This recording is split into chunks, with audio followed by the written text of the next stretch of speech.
La première fois que la Bible parle de Jésus, il n'avait pas encore de nom. Il n'avait pas de visage, il n'avait pas de famille. Adam et Ève venaient de manger du fruit. Dieu descend dans le jardin pour prononcer le jugement. Et au milieu de ce jugement, il lâche une phrase qui va résonner pendant 2000 ans. Chaque prophétie de l'Ancien Testament au sujet de Jésus, dans l'ordre où elle a été révélée. Du premier verset de la Genèse jusqu'au dernier prophète du canon hébraïque. Nous allons voir comment Dieu a resserré cette révélation au fil des siècles. D'abord, seulement une promesse vague au sujet d'une descendance, puis une famille, puis une tribu, puis une ville, puis une manière d'arriver, puis une manière de mourir, puis une date exacte. Chaque prophète ajoute une couche. Commençons. 1. Genèse 3, verset 15. La première prophétie messianique de toute la Bible. La scène se déroule dans le jardin d'Éden, juste après la chute. Adam et Ève viennent de manger du fruit. Dieu descend, pose la question, écoute l'excuse, puis commence à parler. Mais il y a un détail étrange. Il ne parle pas d'abord à l'homme ni à la femme. Il parle d'abord au serpent. Et ce qu'il dit est presque énigmatique. Je mettrai inimitié entre toi et la femme, entre ta descendance et sa descendance. Celle-ci t'écrasera la tête et tu lui blesseras le talon. Les premiers chrétiens ont regardé ce verset et y ont vu Jésus. Ils ont appelé cela le proto-évangile, le premier évangile. La première annonce de la bonne nouvelle, cachée au cœur d'une sentence de jugement. Mais pourquoi voir Jésus ici? Le mot-clé, c'est descendance. En hébreu, zéra. Et ici apparaît un détail qu'aucune traduction au monde ne parvient vraiment à porter correctement. La phrase dit « la descendance de la femme ». En hébreu, zara. Et juste après vient le pronom qui se rapporte à cette descendance. On s'attendrait à un pronom neutre ou pluriel, parce que descendance est un collectif. Mais le texte utilise « u », un pronom masculin singulier. Il t'écrasera la tête. Remarquez bien, ce n'est pas « ils écraseront », c'est « il », un individu, une personne précise. Au milieu d'une phrase sur une réalité collective, l'hébreu pointe vers un seul homme. Et c'est encore plus étrange. Dans toute la Bible, on parle normalement de la descendance de l'homme. Les généalogies passent par le père. Ici, soudain, la descendance est celle de la femme, comme si, dès le premier verset prophétique sur le Messie, le texte préparait déjà quelqu'un à comprendre que cette conception serait différente. C'est le point de départ. Tout ce qui vient ensuite est un resserrement. Qui est cette descendance? Quand vient-elle? Comment va-t-elle écraser le serpent? Les prophètes suivants vont répondre à ces questions, l'un après l'autre, sur près de 2000 ans. 2. Genèse 12, verset 3. La promesse faite à Abraham. On saute une dizaine de chapitres. On quitte le jardin, on traverse le déluge, on traverse Babel et on arrive à un homme appelé Abraham, à Ur en Chaldée. Dieu apparaît et donne une promesse en 3 niveaux. Je te donnerai un pays. Je ferai de toi une grande nation. Et le 3e niveau, celui qui compte pour cette histoire, en toi seront bénies toutes les familles de la terre. En Abraham, toutes, pas seulement sa famille, pas seulement la nation qui devait sortir de lui. Toutes les familles de la terre. C'est déjà un avertissement. La descendance promise dans le jardin a maintenant une adresse génétique. Elle sortira de cet homme, de cette lignée précise. Mais l'effet de la bénédiction débordera largement. Il atteindra tous les lieux. Les Juifs du 1er siècle lisaient cette phrase et comprenaient que quelque chose allait se produire au sein de leur peuple avec des conséquences pour l'humanité entière. Des siècles plus tard, Paul reprendra ce verset dans Galates 3, verset 16, et développera un argument étymologique précis. Il écrit ainsi: « Or les promesses ont été faites à Abraham et à sa descendance. Il n'est pas dit « et aux descendances », comme s'il s'agissait de plusieurs, mais comme d'une seule, et à ta descendance qui est Christ. » Paul lit le singulier de l'hébreu de la même manière que les premiers chrétiens lisaient le « il » de Genèse 3. Un individu et non un collectif. 3. Genèse 22. Le mont Morija. Ici, la prophétie cesse d'être seulement une parole et devient un drame. Dieu demande à Abraham de sacrifier Isaac, le fils promis. La scène est insensée. L'homme qui a reçu la promesse monte sur la montagne pour tuer le fils qui porte la promesse. Isaac porte le bois, Abraham emporte le feu et le couteau. En chemin, l'enfant demande « Où est l'agneau ?» Et Abraham répond par une phrase qui semble évasive, mais qui est prophétique. Dieu pourvoira lui-même à l'agneau pour l'Holocauste. Il monte sur la montagne. Abraham attache Isaac sur l'autel. Il lève le couteau. Et l'ange crie d'arrêter. Dans les broussailles, tout près, il y a un bélier retenu par les cornes. Abraham sacrifie le bélier à la place de son fils. Tout cela est déjà puissant en soi. Mais il y a un détail géographique qui change complètement la lecture. La montagne s'appelle Morija. Et dans 2 Chroniques 3, verset 1, le texte identifie le mont Morija comme la montagne où Salomon a construit le temple de Jérusalem. 1000 ans après l'Akéda, le temple est construit là.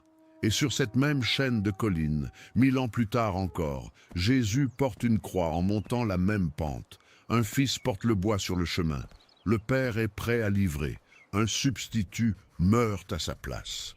Toute l'histoire de Genèse 22 est une ombre de ce qui se produira au même endroit géographique 2000 ans plus tard.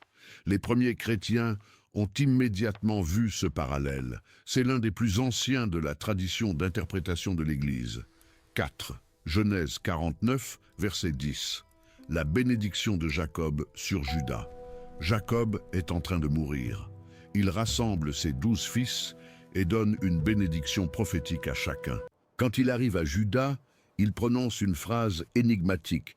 Le sceptre ne s'éloignera pas de Juda, ni le bâton de commandement d'entre ses pieds, jusqu'à ce que vienne Shilo, et les peuples lui obéiront. Ici apparaît la tribu. La descendance du jardin, devenue famille avec Abraham, devient maintenant tribu. C'est de Juda que sortira le roi. Mais le point intéressant, c'est le mot Shilo, en hébreu Shilo. Les anciens en ont discuté pendant des siècles. Il existe 3 grandes lectures. La première, la plus littérale, dit que Shilo était un lieu géographique. La deuxième lit Shailo, ce qui signifie tribu à lui. La troisième lit Shélo, celui à qui cela appartient. Le royaume, le sceptre, la domination appartiennent à quelqu'un qui doit encore venir. Et le détail, c'est que les Juifs avant Jésus-Christ lisaient déjà ce passage de manière messianique. Le Targum Onkelos, une traduction du Pentateuque en araméen utilisée dans les synagogues au 1er et 2e siècle, traduit la phrase ainsi « Jusqu'à ce que vienne le Messie, à qui appartient le royaume ». Ce n'est pas une interprétation chrétienne qui force le texte ancien. C'est une lecture juive antérieure au christianisme. 5. Nombre 24, verset 17. L'étoile de Balaam. On avance dans le désert. Israël est sorti d'Égypte et marche vers la terre promise. Le roi de Moab engage un devin païen appelé Balaam pour maudire le peuple. Mais chaque fois que Balaam ouvre la bouche, c'est une bénédiction qui sort au lieu d'une malédiction. Et à la 4e tentative, il prophétise quelque chose que personne ne lui avait demandé. « Je le vois, mais non maintenant. Je le contemple, mais non de près. Une étoile sortira de Jacob et un sceptre s'élèvera d'Israël. » Étoile et sceptre, royauté et lumière. Et le détail, c'est celui qui parle. Un prophète païen, un non-juif. Un homme payé pour maudire Israël finit par prophétiser le Messie d'Israël. C'est déjà un indice que cette figure allait intéresser des personnes au-delà du peuple choisi. Plus de 1000 ans plus tard, dans Matthieu chapitre 2, les mages venus d'Orient apparaissent en suivant une étoile. La tradition chrétienne ancienne a directement relié cela à la prophétie de Balaam. La diaspora juive avait emporté les Écritures en Perse pendant l'exil babylonien. Les mages lisaient ces textes. Quand ils ont vu apparaître une étoile, ils savaient ce qu'il fallait chercher et où le chercher. 6. Deutéronome 18, verset 15. Le prophète comme Moïse. Moïse est à la fin de sa vie. Il prononce son dernier discours au peuple avant son entrée dans la terre promise. Et au milieu des instructions, il annonce « L'Éternel, ton Dieu, te suscitera du milieu de toi, d'entre tes frères, un prophète comme moi. Vous l'écouterez, comme moi. » Cette phrase est forte. Moïse était la plus grande figure de l'Ancien Testament dans la vision juive.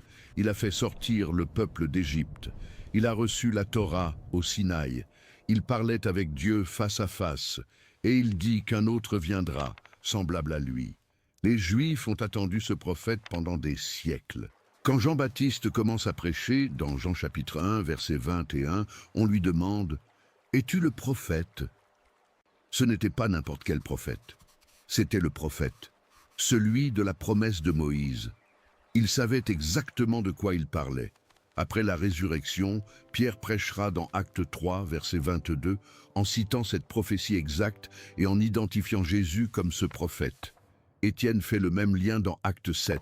La première Église a compris que la phrase « comme moi » avait un destinataire précis. 7. 2 Samuel 7, versets 12 à 16. L'alliance avec David. On saute environ 300 ans. Israël est déjà dans le pays, il est passé par l'époque des juges. Il a eu son premier roi. David est sur le trône à Jérusalem. Il veut construire une maison pour Dieu, un temple permanent. Et Dieu répond par une promesse qui devient une alliance. Quand tes jours seront accomplis et que tu reposeras avec tes pères, j'élèverai après toi ta descendance, sortie de ton corps, et j'affermirai son royaume. Je serai pour lui un père, et il sera pour moi un fils. Ta maison et ton royaume seront pour toujours assurés devant toi, et ton trône sera affermi pour l'éternité. Ici apparaît la maison. La descendance du jardin, devenue famille avec Abraham, devenue tribu avec Jacob, devient maintenant dynastie. Le Messie sera fils de David. Il s'assiera sur le trône de David, et ce trône ne prendra pas fin. C'est ce dernier détail que personne n'arrivait à expliquer. David est mort, Salomon est mort. Les rois de Juda sont morts les uns après les autres. Le royaume s'est divisé, il est tombé, le temple a été détruit, le peuple est parti à Babylone. Comment le trône pouvait-il être établi pour toujours si toute la dynastie avait déjà été brisée? Pierre reprend ce texte dans Acte 2, verset 30, et dit que David savait que Dieu lui avait juré avec serment de faire asseoir sur son trône un fruit de ses reins.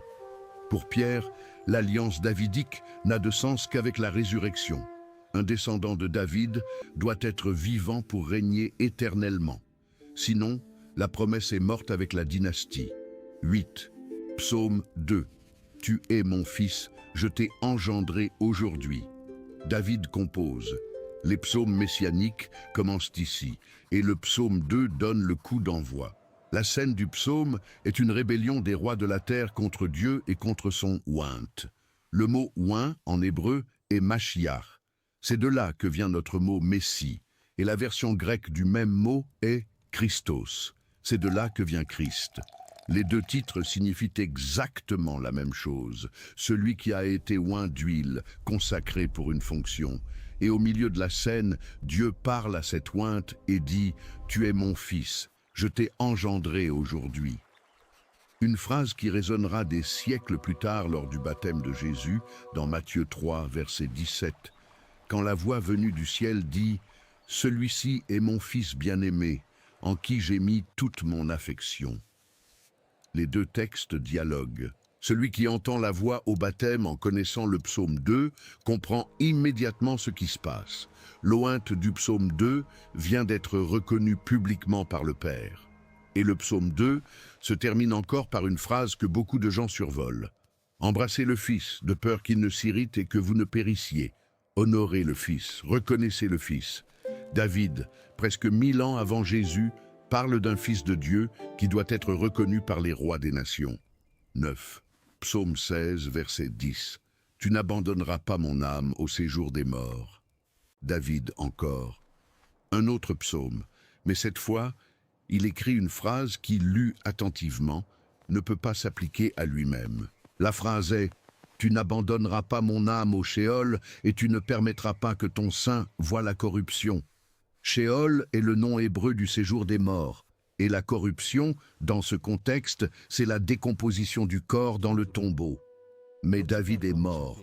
David est dans le tombeau. Le tombeau de David était encore visité à Jérusalem au 1er siècle. Son corps a connu la corruption comme n'importe quel autre corps humain. Donc le saint dont parle le psaume ne peut pas être l'auteur lui-même. Pierre utilisera exactement cet argument dans Acte 2, versets 25 à 32. À la Pentecôte, 10 jours après l'Ascension, Pierre prêche à Jérusalem devant une foule de Juifs, et il prend le psaume 16 pour expliquer la résurrection de Jésus. L'argument est simple et il tient. David a écrit au sujet de quelqu'un dont le corps ne verrait pas la corruption. Ce n'était pas David, c'était quelqu'un de la descendance de David. Et ce quelqu'un, Dieu, l'a ressuscité d'entre les morts. La lecture messianique du psaume 16 n'est pas née avec Pierre. Il ne fait qu'expliciter ce que le texte portait depuis toujours.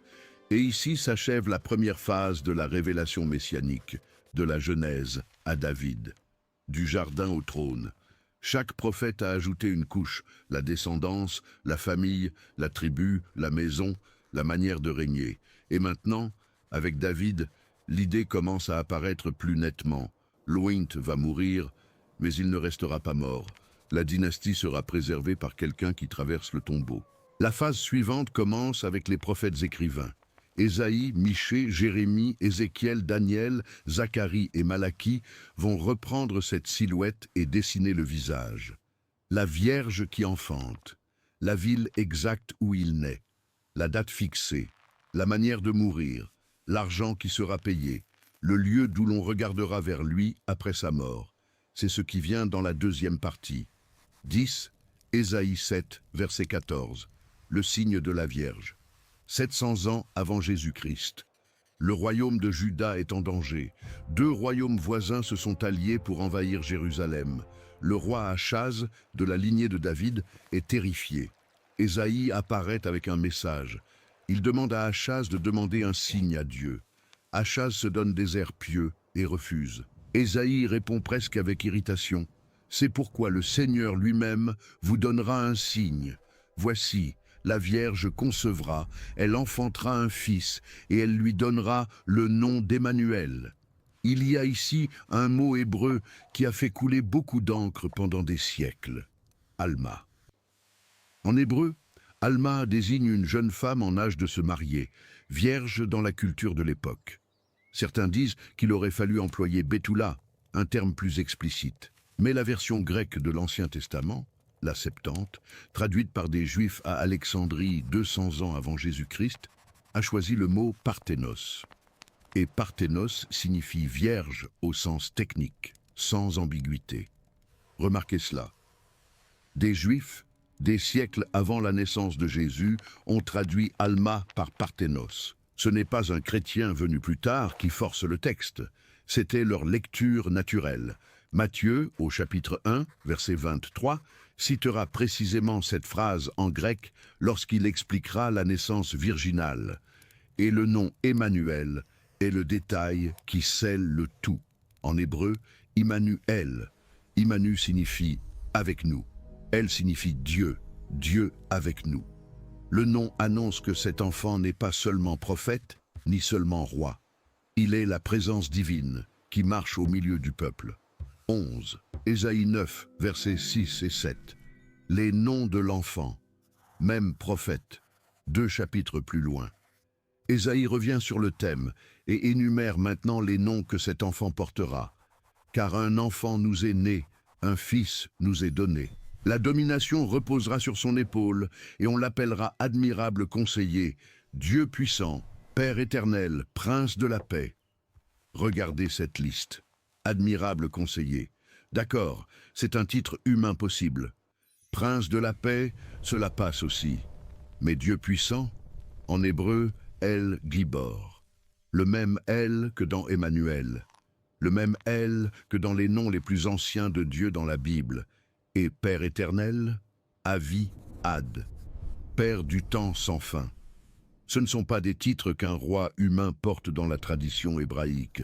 Comment concilier un enfant né dans l'histoire avec un nom qui appartient seulement à l'Éternel? Les Juifs du 1er siècle avaient conscience de ce paradoxe. Le texte restait là, en attente de quelqu'un qui entrerait dans cette description. 12. Ésaïe 53. Le serviteur souffrant. Nous arrivons maintenant au chapitre le plus discuté de l'Ancien Testament. Ésaïe 53 est si clair au sujet de Jésus que, pendant longtemps, les synagogues évitaient de le lire en public. On peut presque remplacer « serviteur » par « Jésus », ligne après ligne, et le texte devient direct. Il était méprisé et abandonné des hommes. Cependant, ce sont nos souffrances qu'il a portées. Mais il était transpercé pour nos transgressions, brisé pour nos iniquités. Semblable à un agneau qu'on mène à l'abattoir, à une brebis muette devant ceux qui la tondent, il n'a pas ouvert la bouche. On lui a donné sa tombe avec les méchants, mais il a été avec le riche dans sa mort.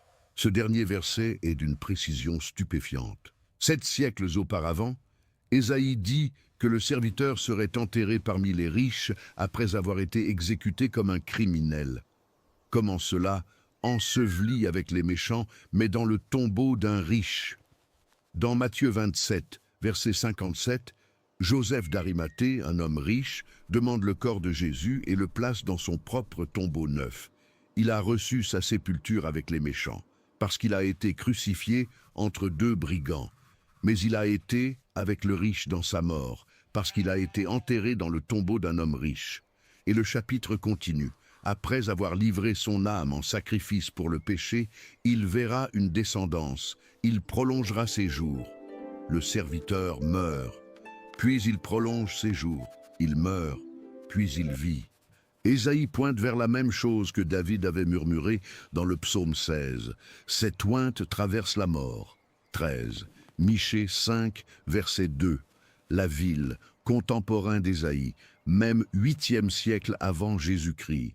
Michée prophétise au royaume du Sud. Et dans un seul verset, il fixe un détail géographique que personne ne pouvait inventer des siècles plus tard. Et toi, Bethléem Ephrata, petite entre les milliers de Juda, de toi sortira pour moi celui qui dominera sur Israël, et dont les origines remontent aux temps anciens, au jour de l'éternité. Bethléem. Pas Jérusalem, pas Hébron, pas Samarie. Bethléem, le minuscule village où David était né 1000 ans auparavant.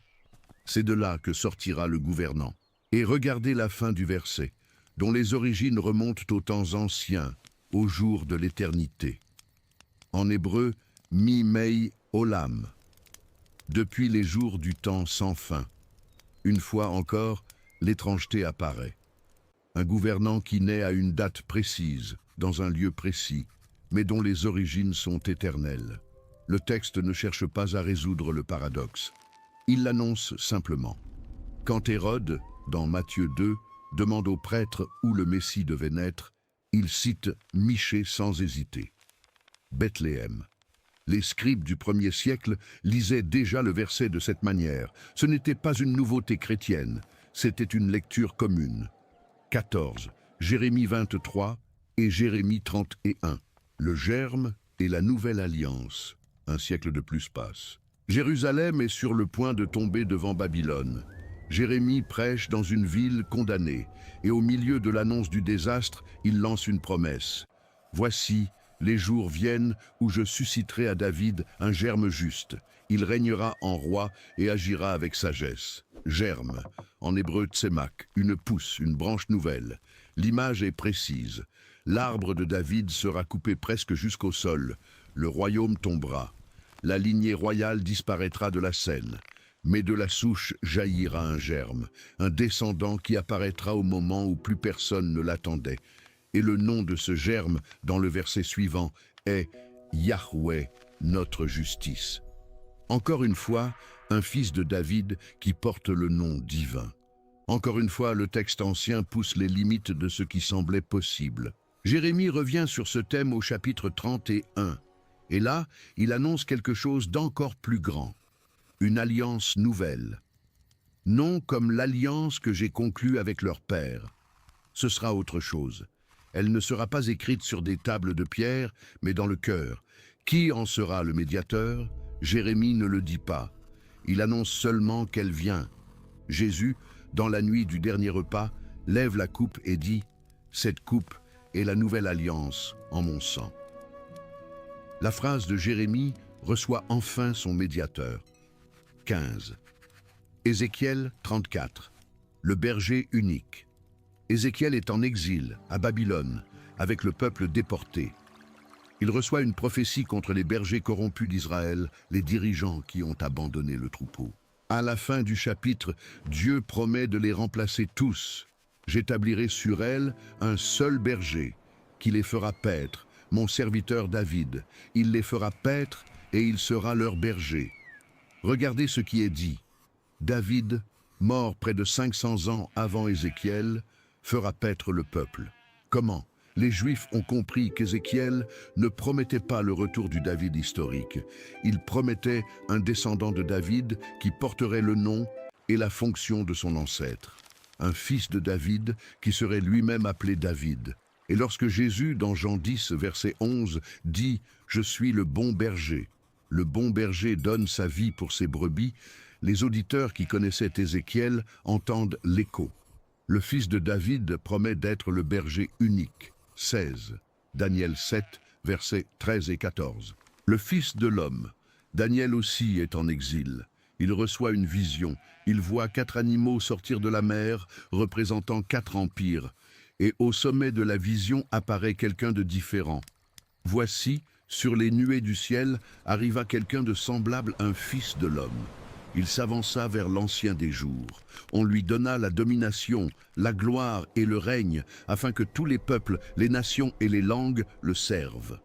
Sa domination est une domination éternelle qui ne passera pas. La scène est unique.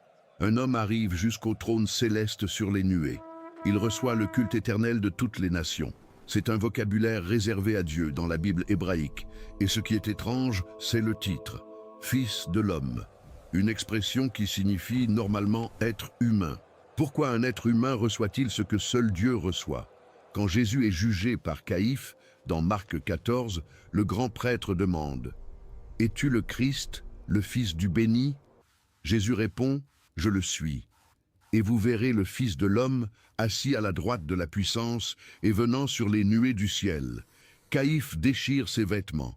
Ce n'est pas la phrase sur le fait d'être le Messie qui a poussé le grand prêtre à déchirer ses vêtements. C'est l'application directe de Daniel 7 à lui-même. 17. Daniel 9, la date, même prophète, 2 chapitres plus loin. Et voici peut-être la prophétie la plus mathématique de l'Ancien Testament. Daniel prie, confesse les péchés du peuple, demande la fin de l'exil. L'ange Gabriel apparaît et donne une réponse énigmatique. 70 semaines sont déterminées sur le peuple et sur la ville sainte. Et ces 70 semaines conduisent à un moment précis. Depuis la sortie de la parole ordonnant de restaurer et de rebâtir Jérusalem jusqu'au Messie, le prince, il y aura 7 semaines et 62 semaines. 69 semaines en hébreu sont 69 ensembles de 7, 483 ans. Et après cela, au verset 26, le Messie sera retranché, mais non pour lui-même. L'ordre de rebâtir Jérusalem vient d'Artaxerxès, au 5e siècle avant Jésus-Christ. Les premiers chrétiens ont fait ce calcul et sont arrivés exactement au temps du ministère public de Jésus. Les Juifs du 1er siècle connaissaient cette fenêtre. Luc commence son évangile en parlant de personnes qui attendaient la consolation d'Israël. Elles l'attendaient pour une raison. Le conte de Daniel était arrivé à son terme.